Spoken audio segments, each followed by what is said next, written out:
ఇప్పుడు వీళ్ళు రీసెంట్గా గ్లోబల్ సమిట్ ఆర్గనైజ్ చేసినారు. దానికి సుమారు 100 కోట్లు ఖర్చు అయిందనేది మన కళ్ళకు కట్టినట్టు కనిపిస్తూ ఉన్నది. రేపు క్లియర్గా రైట్ టు ఇన్ఫర్మేషన్ యాక్ట్కి అప్లై చేస్తే ఎవరికైనా ఎన్ని 100 కోట్లు ఖర్చు పెట్టారనేది తెలుస్తుంది. ఇప్పుడు అక్కడ మీకు ఏ కాన్ఫరెన్స్కి మీరు పెట్టిన డబ్బులన్నీ కూడా స్కామ్ అని చెప్పి మేము అనేస్తే అయిపోతుందా? చెప్తున్నా, వాళ్ళు ఖచ్చితంగా వృధా చేశారు.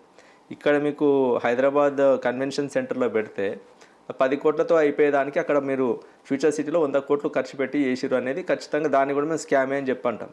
ఇట్లా రకరకాలుగా వాళ్ళు చేస్తున్నటువంటి స్కామ్లను పక్కకు పెట్టి ట్రాన్స్పరెంట్ గవర్నెన్స్లో జరిగినటువంటి అన్ని ప్రతి ఒక్క దాన్ని స్కామ్గా చిత్రీకరించే ప్రయత్నం చేస్తున్నారు తప్పితే ఖచ్చితంగా దీంట్లో స్కామ్ గతంలో ఫార్ములా ఈ అనేది స్కామ్ అని మళ్ళీ వాళ్ళు ఎన్నిసార్లు అంటే ప్రజల్లో వాళ్ళు అంత చులకన అయిపోతారు. ఎందుకంటే ప్రజలకు స్పష్టంగా అర్థమైంది. దీని మీద జరిగినటువంటి చర్చలన్నిటి ద్వారా ప్రజలకు అర్థమైంది అక్కడ స్కామ్ లేదు, ఏమి లేదు, కావాలని కేటీఆర్ గారిని టార్గెట్ చేయడానికి రాష్ట్ర ప్రభుత్వము రేవంత్ రెడ్డి ప్రభుత్వం చేస్తున్నటువంటి చర్యలే తప్పితే అక్కడ స్కామ్ ఏం జరగలేదని ప్రజలకు కూడా అర్థమైపోయింది.